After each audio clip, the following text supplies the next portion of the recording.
আজকে সকালবেলা আমার হাজব্যান্ড অফিসে যাওয়ার আগে বলে গেল যে তুমি যেহেতু বিফ রান্না করবে তাহলে একটু পেশোয়ারি বিফ রান্না করো।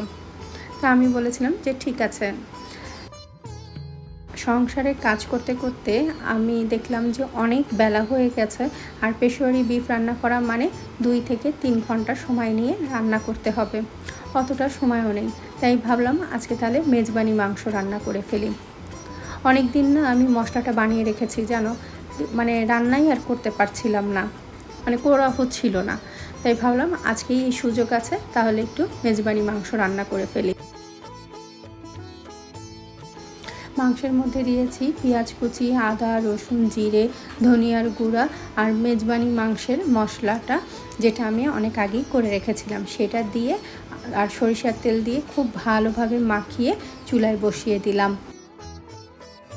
মাংস চুলায় বসিয়ে দিয়ে ছাদে চলে আসলাম কাপড় নেড়ে দিতে। কি সুন্দর গাছে কাঠগোলাপ ফুটে আছে।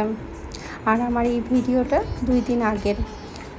আবার এসে মাংসটা আবার একটু নেড়ে দিলাম যেন তলায় না ধরে যায়। আর এখানে আমি কিচেন ক্লিনার একটা নিয়ে এসেছি।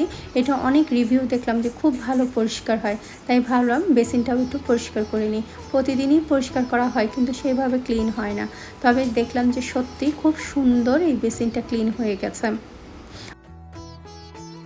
আমার কি যে ভালো লেগেছে, এইটার পর থেকে আমি ব্যবহার করব ভাবছি। দামও কিন্তু একেবারেই সস্তা, মাত্র 400 টাকা নিয়েছে।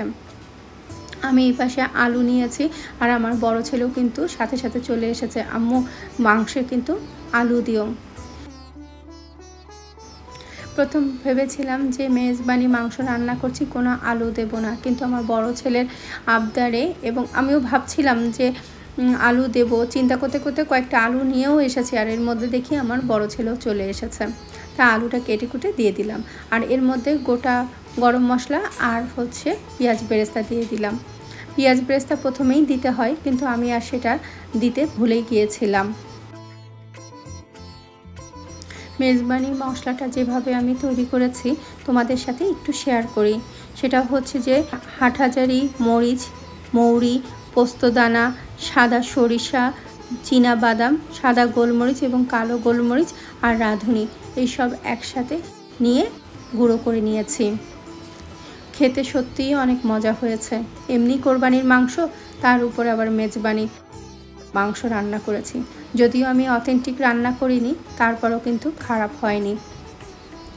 আজকে এতটুকুই। সবাই ভালো থেকো, সুস্থ থেকো আর নিজের প্রতি খেয়াল রেখো।